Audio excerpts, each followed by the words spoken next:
Assalamualaikum warahmatullahi wabarakatuh. Sebelumnya, perkenalkan, nama aku Juliana Nur Amel Putri dengan NIM 22070716012. Di sini saya akan membahas tentang lingkungan tinggal lansia. Ini pembahasan yang kita bahas mulai dari tempat tinggal di rumah lansia, dilihat dari keuntungan dan juga kerugian. Terus yang kedua yaitu rumah perawatan. Oke, sebelum lebih jauh, kita akan bahas dulu apa sih lansia ini. Jadi, lansia adalah seseorang yang mencapai umur lebih dari 60 tahun dan mengalami berbagai penurunan fungsi tubuh secara alamiah. Ini menurut Untari tahun 2018. Dan tercatat menurut Badan Pusat Statistik pada tahun 2018, angka harapan hidup di Indonesia itu terus mengalami peningkatan. Dilihat pada tahun 1990 hingga tahun 2016 saja, itu telah terjadi peningkatan sekitar 2 kali lipat. Pada tahun 1990, angka harapan hidup di Indonesia ini hanya mencapai rata-ratanya itu di angka 63,6 tahun, sedangkan pada tahun 2016 tercatat angka harapan hidup orang Indonesia itu menjadi 71,7 tahun. Nah, namun dengan bertambahnya usia ini mengakibatkan fungsi fisiologis tubuh itu mengalami penurunan karena terjadinya proses penuaan atau degenerasi ini. Nah, kondisi ini berdampak pada penurunan daya tahan tubuh yang berhubungan dengan timbulnya berbagai masalah kesehatan pada populasi lansia, seperti demensia dan juga Parkinson. Ditambah dengan penurunannya kapasitas mental, perubahan peran sosial, demensia, juga depresi yang seringkali diderita oleh lansia ikut memperburuk kondisi mereka. Sehingga seseorang yang sudah mencapai masa tua ini memerlukan banyak bantuan dari orang lain untuk bisa menjalankan aktivitas kehidupannya. Proses penuaan menyebabkan kesulitan bagi lansia dalam melakukan activity daily life secara mandiri. Sehingga mereka ini bergantung pada bantuan orang lain. Banyak banget lansia yang ngalamin kesulitan ketika menyesuaikan diri dengan proses penuaannya. Bahkan mereka seringkali mengalami perasaan kesepian, frustasi, depresi, dan juga penurunan kepercayaan diri yang akhirnya mempengaruhi kualitas kehidupan mereka. Karena itu, mereka lebih banyak membutuhkan perhatian dan juga bantuan dari orang-orang di sekitar mereka. Tapi, merawat lansia ini nggak cuma tentang menjaga kesehatan fisiknya aja, tapi lebih kepada ngelibatin aspek psikologis dan juga sosialnya. Dan berdasarkan kebijakan dan program pelayanan lansia di Indonesia, penanganan permasalahan lansia yang berkembang selama ini dikenal dengan dua cara, yaitu yang pertama dengan panti dan yang kedua dengan luar panti. Pelayanan panti ini adalah jenis pelayanan yang diberikan tempat tinggal di panti jompo ataupun di institusi yang serupa. Sedangkan pelayanan luar panti adalah pelayanan yang diberikan kepada lansia yang tinggal di rumah mereka dengan keluarganya sendiri. Dan ternyata tempat tinggal ini kan lingkungan yang sangat memiliki dampak yang sangat signifikan bagi kesejahteraan lansia. Jadi penting banget untuk memilih tempat tinggal bagi lansia. Nah, yang pertama ada memilih tempat tinggal di rumah. Menurut KBBI sendiri, tempat tinggal adalah sesuatu yang dipakai untuk orang tinggal ataupun berdiam. Sedangkan menurut Renwick dan Brown tahun 2000 menyatakan bahwa kualitas hidup lansia ini berkaitan dengan lingkungan tempat tinggal yang memberikan kebahagiaan sehingga membuat mereka ini merasa masih bermanfaat dan juga memiliki nilai yang penting. Perbedaan tempat tinggal juga menyebabkan perbedaan pelayanan kesehatan yang diterima oleh lansia. Karena itu, lansia yang tinggal bersama keluarga di rumah umumnya merasakan ketenangan secara psikologis yang dapat memberikan dampak positif pada kesehatan mereka. Tapi pengaruh ini tuh bergantung pada kualitas perawatan dan juga perhatian yang diberikan oleh keluarga terhadap lansia di lingkungan tersebut. Setidaknya dari segi sosial, lansia yang tinggal di rumah dapat berinteraksi, berkomunikasi, dan juga beraktivitas dengan pengawasan serta perlindungan yang diberikan oleh keluarga. Ini menurut Sosialawati et al. Tahun 2020. Dan menurut World Health Organization, quality life membagi kualitas hidup dalam 4 aspek, yaitu fisik, psikologis, hubungan sosial, dan juga lingkungan. Sedangkan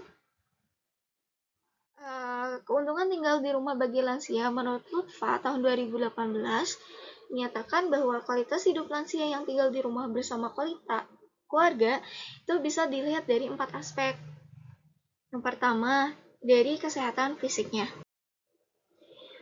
Fals dan Ferry tahun 1996 dalam Papalia et al. Tahun 2008 menjelaskan bahwa kesejahteraan fisik ini berkaitan erat dengan kesehatan.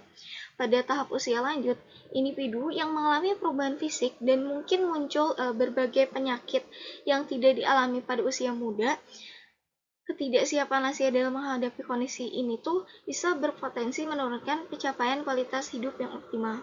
Nah, lansia yang tinggal bersama keluarga ini itu akan cenderung mendapatkan perhatian dan juga perawatan yang lebih intensif. Mereka bisa mengikuti pola makan yang lebih sehat, rutin berolahraga gitu misalnya. Dan ketika sakit pun, keluarga ini mempunyai peranan penting sebagai pemberi asuhan keperawatan primer ataupun family caregiver yang seringkali dilakukan oleh pasangan hidup ataupun anak yang sudah dewasa. Jadi, ketika lansia sakit ini, dengan adanya keluarga akan memberikan ketenangan bagi lansianya sendiri. Sejalan yang dijelaskan oleh Roberto tahun 1993 dalam Friedman tahun 2014 menjelaskan bahwa keperawatan pada lansia ini sering dilakukan oleh anggota terdekatnya. Dan dengan adanya dukungan keluarga ini bisa membantu mempertahankan kesehatan fisik lansia menjadi lebih baik daripada tinggal di panti, di mana jumlah perawat dan staf medis di panti ini sangat terbatas. Yang kedua, secara psikologisnya. Nah, menurut Fels dan Ferry tahun 1996 dalam Papalia tahun 2018 juga menjelaskan bahwa kesejahteraan psikologis meliputi aspek-aspek seperti stres, kondisi mental, harga diri, status, dan juga penghargaan diri. Kesehatan psikologis ini menjadi penting karena berkaitan dengan gimana sih ia bisa mengontrol semua kejadian yang ia alami selama hidup. Dan ketika lansia yang tinggal bersama keluarga saat mengalami sakit mungkin akan dibarengi dengan menghadapi masalah psikologis seperti kayak ngerasa putus asa ataupun ngerasa nggak berguna, atau bisa jadi kayak mikir malah membebani keluarga gitu. Tapi dengan adanya keluarga ini, keluarga memiliki tanggung jawab untuk bisa memberikan dukungan emosional kepada mereka, termasuk dalam bentuk fungsi afektif keluarga, sehingga dukungan ini dapat berupa kepercayaan, empati, perhatian, rasa aman, cinta kasih sayang, dan juga dorongan semangat bagi lansia. Menurut Setiadi tahun 2018. Jadi, lansia yang tinggal bersama keluarga ini akhirnya memiliki kualitas hidup psikologis yang lebih baik karena bisa mendapatkan dukungan emosional dari keluarga saat mengalami masalah, khususnya masalah kesehatan mental. Terus yang ketiga, hubungan sosial. Nah, sering bertambahnya usia, maka interaksi sosialnya akan semakin berkurang. Dikarenakan dengan bertambahnya usia ini kan akan menghadapi tahap-tahap pensiun gitu, kehilangan pekerjaan, status, teman yang udah meninggal, sehingga pada akhirnya hubungan sosial ataupun sosialnya akan menurun. Nah, ketika lansia tinggal bersama keluarganya itu akan memberikan kesempatan untuk bisa berinteraksi secara langsung dan lebih intens, lebih mendalam. Jadi interaksi sosial dengan anggota keluarga di lingkungan yang akrab itu bisa meningkatkan kesejahteraan mental lansianya sendiri, sehingga lansia ini akan merasa lebih terlibat dalam kehidupan sehari-hari dan memiliki dukungan emosional yang kuat dari keluarga mereka. Terus yang terakhir itu ada lingkungan. Nah, lansia yang tinggal bersama keluarga ini akan cenderung merasa lebih bahagia karena kehadiran keluarganya ini, sehingga bisa memengaruhi kualitas hidup mereka secara positif. Mereka nggak ngerasa diabaikan, malah merasa dihargain, merasa bahagia dan juga kayak merasa masih dibutuhkan, cenderung masih diperlakukan baik oleh lingkungan keluarganya. Nah, ini pasti akan berdampak banget pada peningkatan kualitas hidup lansia dalam Lutfiah tahun 2018. Sehingga dapat disimpulkan bahwa lansia yang tinggal di rumah bersama keluarga itu akan merasa dihargai, merasa bahagia gitu, merasa memiliki peranan penting di dalam lingkungan keluarga mereka. Jadi mereka akan cenderung nggak ngerasa diabaikan, hingga akhirnya itu akan meningkatkan kesejahteraan bagi lansianya ini. Dan ini juga sejalan dengan penelitiannya Hardwinoto dalam Rahman dan kawan-kawan pada tahun 2018 bahwa memang salah satu indikator dalam kualitas hidup lansia adalah kesejahteraan. Jadi ketika mereka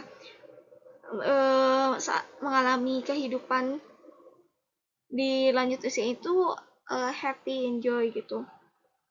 Nah, tapi ternyata kebanyakan keluarga di zaman sekarang itu malah merasa kesulitan dalam merawat atau mengasuh orang lanjut usia, sehingga seringkali banyak yang memilih untuk menitipkan orang tuanya ini ke panti jompo atau bahkan meninggalkan lansianya ini sendirian di rumah. Atau juga mungkin karena adanya dari lansianya ini yang emang ingin hidup mandiri, ingin hidup tidak bergantung kepada keluarganya gitu, gak mau ngerepotin anak-anaknya sehingga berusaha untuk mandiri.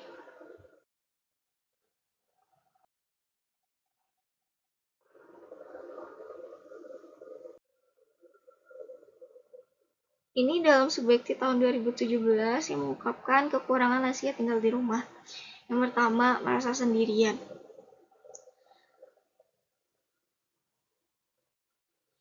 Ketika lansia tinggal sendirian di rumah, bisa saja mereka merasa kesepian karena nggak ada pendamping dari anak-anaknya.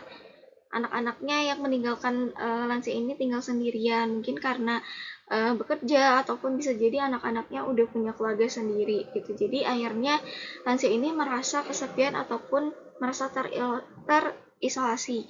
Nah, menurut De Jong Sheaford, maaf kalau salah, pada tahun 1998 menjelaskan bahwa kesepian menjadi dua fenomena, yaitu emotional loneliness, yaitu adalah timbul karena ketidakhadiran hubungan emosional yang intim, atau bisa jadi karena kurang intimnya dalam menjalin hubungan dengan orang-orang terdekatnya, ataupun di sini kayak anak-anaknya, cucunya, pokoknya keluarganya. Sedangkan social loneliness adalah disebabkan karena merasa dikucilkan oleh lingkungannya. Jadi individu ini ngerasa tersisihkan tanpa hubungan dengan kelompok tertentu ataupun individu lainnya ketika membentuk hubungan personal. Dan menurut Guk Iyum dalam soundtrack tahun 2000, orang lanjut usia yang belum menikah itu akan cenderung mengalami kesulitan yang lebih sedikit dibanding orang yang sudah menikah dalam menghadapi kesepian saat usia lanjut ini.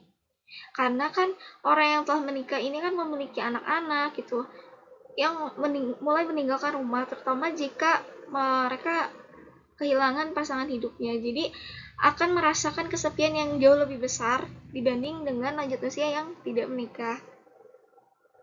Yang kedua, keterbatasan perawatan kesehatan. Tidak semua keluarga ini memiliki kemampuan ataupun pengetahuan yang cukup untuk merawat lansia dengan baik, terutama dalam hal merawat kesehatan lansia yang kompleks. Terus yang ketiga, perasaan khawatir ketika mereka merasa bahwa tidak ada orang yang akan membantu mereka jika terjadi sesuatu pada diri mereka. Jadi kecemasan ini berkembang menjadi gangguan yang apabila menyebabkan ketakutan yang parah dan tetap berlanjut pada individu lanjut usia ini. Menurut Lubis dan Lumango tahun 2009.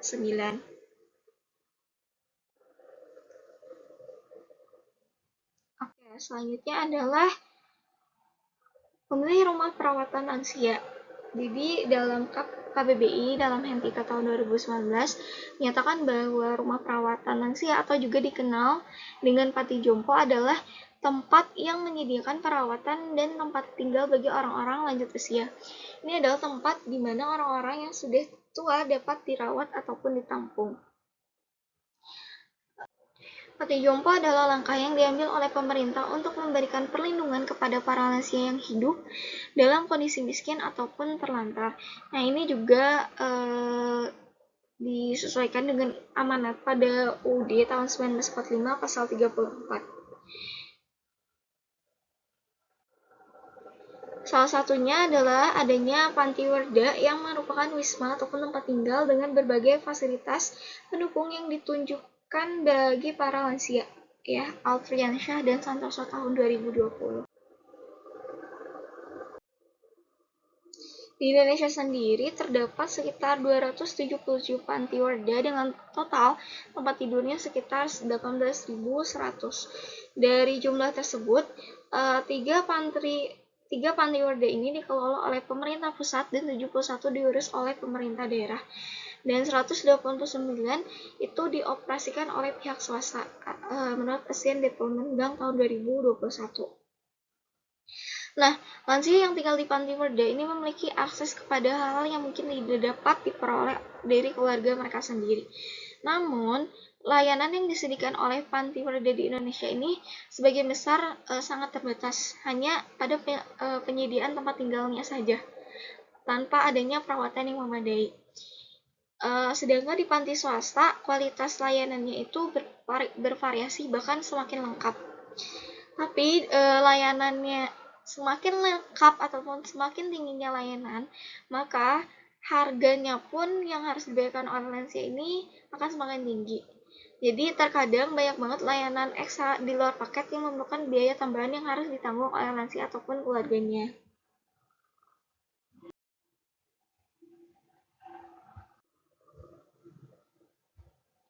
Diperkuat melalui beberapa temuan penelitian yang menekatkan bahwa kelemahan yang dimiliki oleh panti werda ini tuh terdapat berbagai permasalahan yang dialami lansia di panti werda seperti kesepian, depresi, gangguan kecemasan, gangguan tidur, demensia, dan Alzheimer. Faktor-faktor yang dapat mempengaruhi timbulnya depresi itu termasuk isolasi sosial, kurangnya kunjungan dari keluarga, tinggal di panti untuk waktu yang lama, kondisi kesehatan fisik yang buruk, kurangnya dukungan dari keluarga, dan interaksi sosial yang masih terbatas menurut Hasanah et al. Tahun 2022. Jadi walaupun tinggal di panti ini tuh emang masih terdapat kekurangannya, tapi ketika perbedaan ini jauh ya, terlihat perbedaan antara panti yang dikelola oleh pemerintah dan juga swasta itu sangat berbeda. Biasanya yang di panti pemerintah itu gratis dan memang banyak banget kekurangan-kekurangannya gitu. Hanya itu tadi kayak hanya menyediakan fasilitas tempat tinggalnya aja tanpa adanya perawatan yang memadai. Sedangkan lansia ini kan memerlukan kebutuhan atau memerlukan bantuan ekstra dalam aktivitasnya sehari-hari gitu. Ketika menghadapi usia lanjut usia sendiri kan itu banyak banget ya, kayak depresi ataupun hal yang seperti itu yang memang seharusnya disuguhkan atau difasilitasi dengan adanya aktivitas-aktivitas yang memadai. Jadi si lansia ini tuh nggak ngerasa kesepian. Oke, ini adalah sumber-sumber yang saya